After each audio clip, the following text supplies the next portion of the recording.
ketika masuk inilah baru ada istilah yang namanya alam insan kamil. Tuh. Apa alam insan kamil itu? Wadah. Ya, wadah dari seluruh misi kelangitan. Ya ayyatuhan nafsul mutmainnah irji'i ila rabbiki radiyatan mardiyah fadkhuli fi ibadi wadkhuli jannati. Ketika sudah di alam ruh,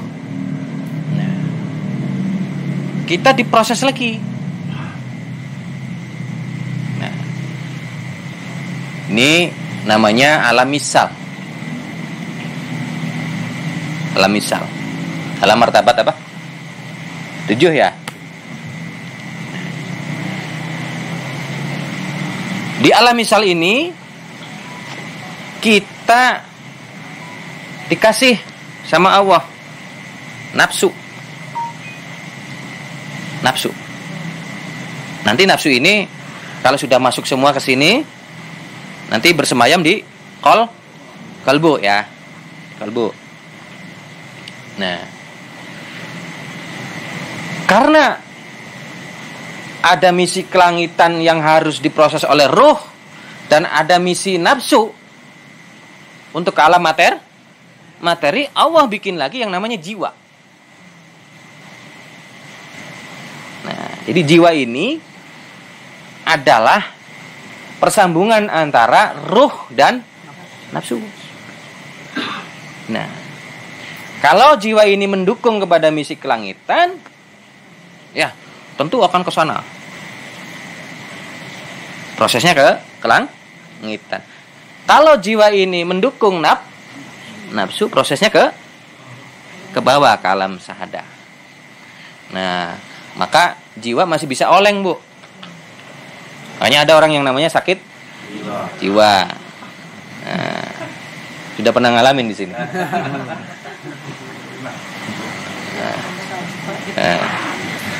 Sakit berjiwa-jiwa ya. Ya.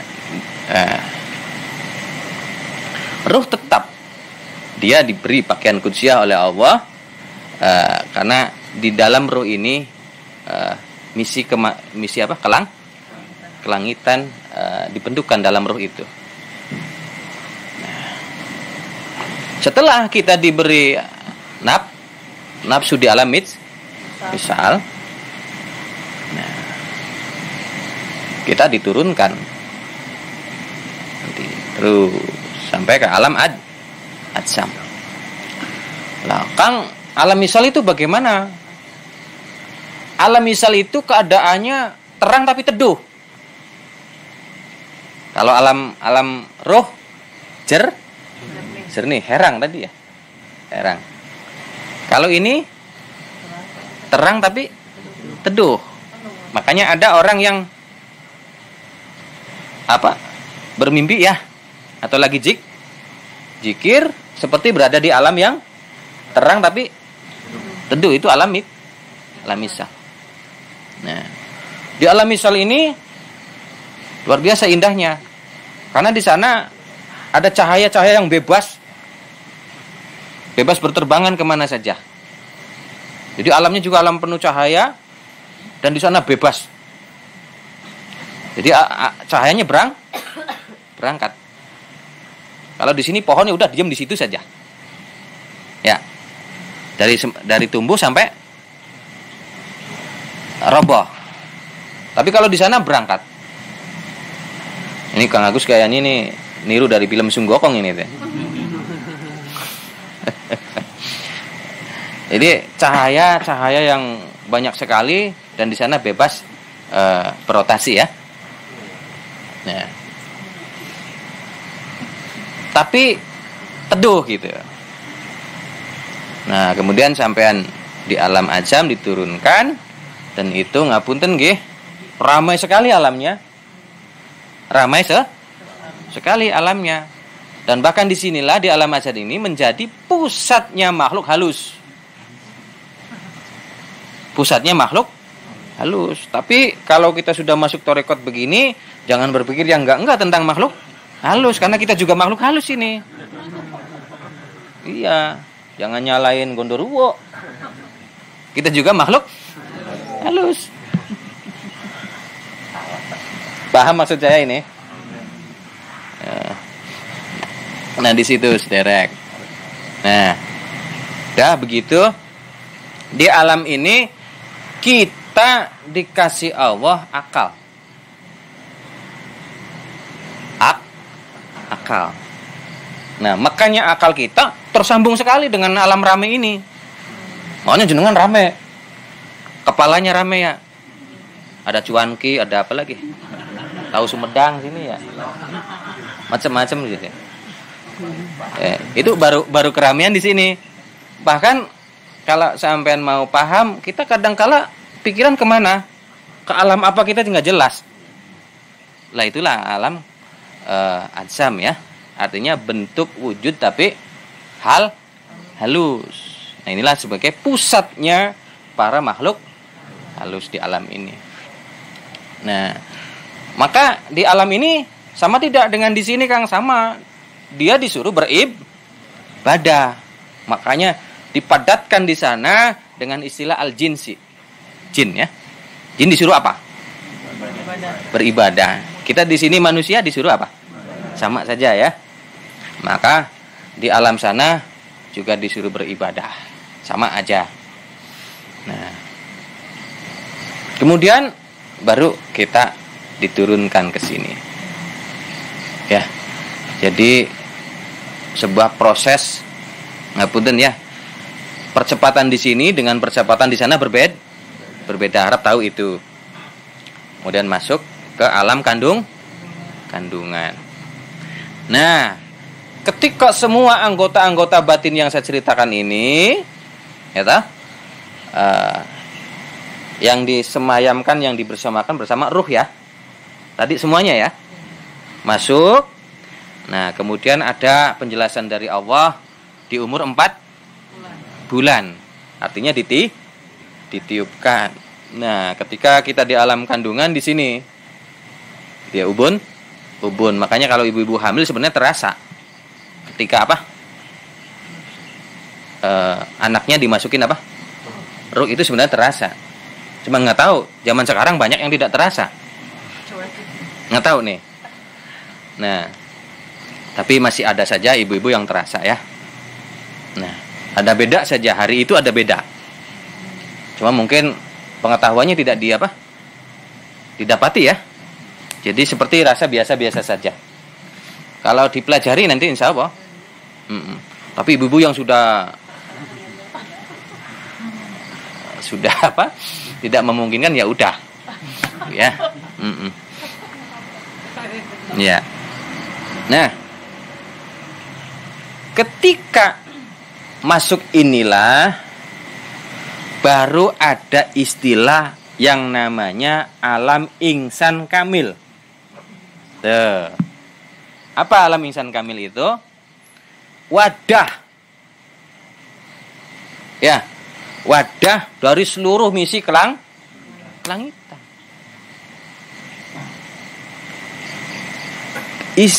Alam ihsan kamil itu tercipta dari mana? Dari seluruh bahan yang sudah masuk kemana?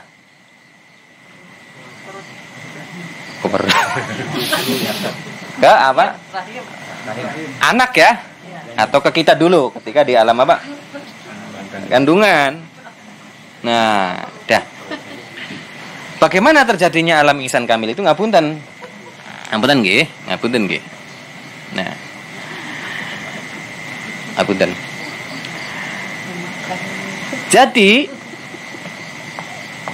ketika 4 bulan masuk, nah, karena yang namanya baru ya, just berproses.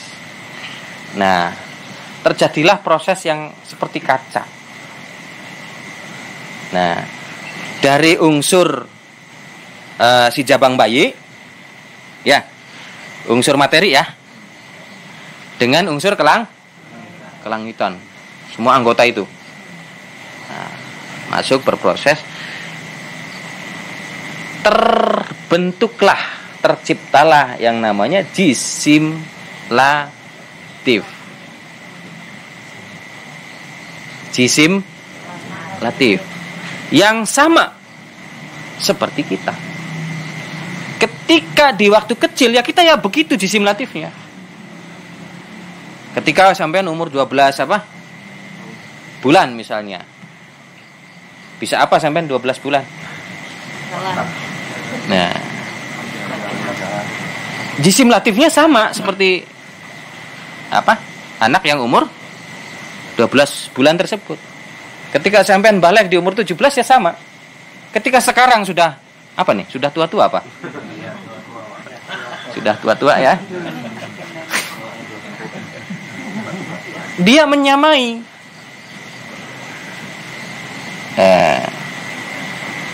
Sampean ada perubahan nggak wajahnya dari kecil sampai sekarang? Ada. Dulu ganteng, sekarang lebih ganteng gitu ya. Iya, santai aja Bu. Biar ini Bu ya, rileks ya, santai aja. Nah, ibu-ibu juga sama. Nah, dah begitu. Nah, jisim latif ini kalau laki-laki ya laki-laki, kalau perempuan gitu. Nah, dah. Sesudah terbentuknya jisim latif, proses kembali.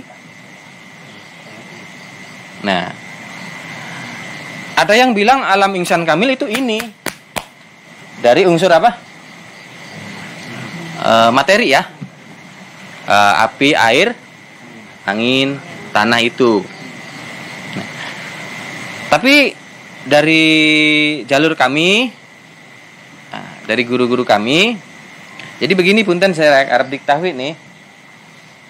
Ini tetap kita kembali ya, wallahu a'lam ya. Jadi sesudah jisim latif ini jadi, ya. Nah, proses manusia itu dikatakan sempurna ketika dalam umur berapa? 7 bulan. Nah, maka sudah sepenuhnya siap. Nah, maka dari semua yang saya ceritakan itu dari awal sampai akhir, kemudian membentuk jisim latif, kemudian membentuk namanya kulit halus. Kulit halus. Lah inilah yang dinamakan alam insan kamil.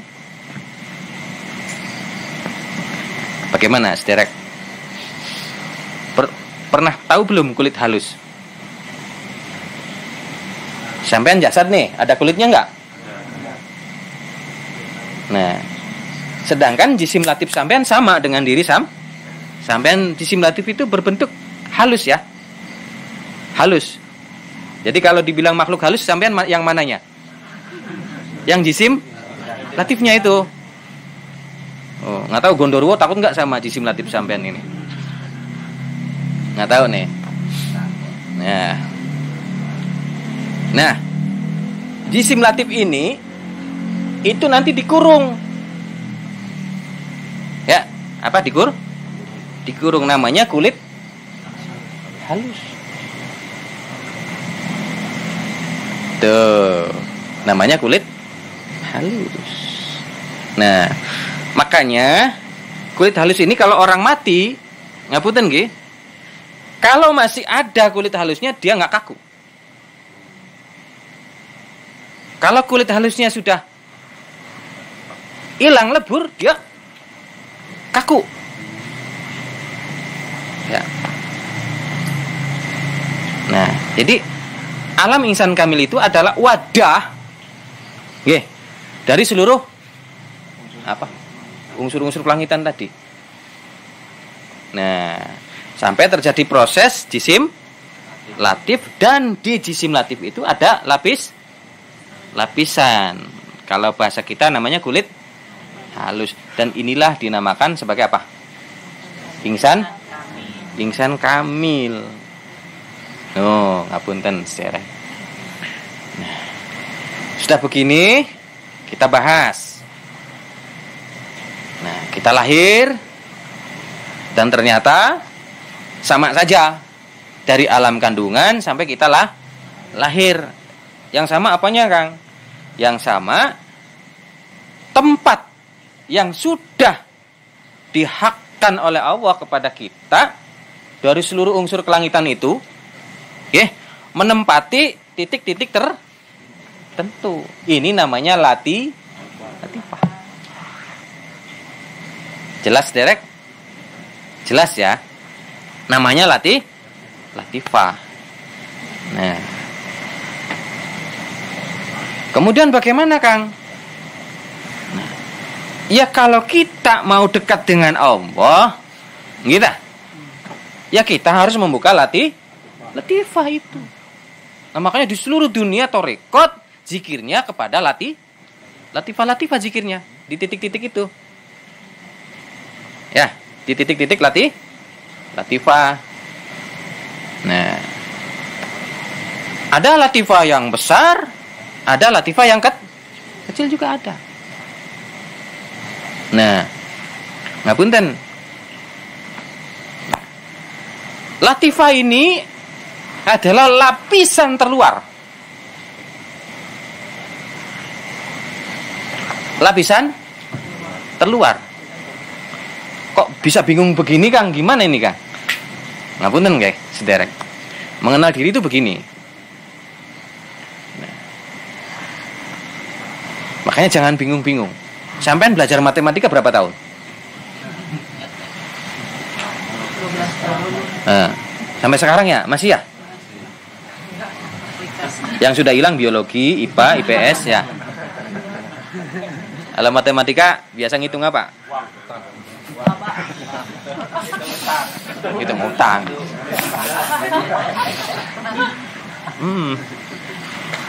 Nah gitu. Kita hangatkan suasananya dengan suasana kekeluargaan ya. Oke, kita hangatkan itu. Nah,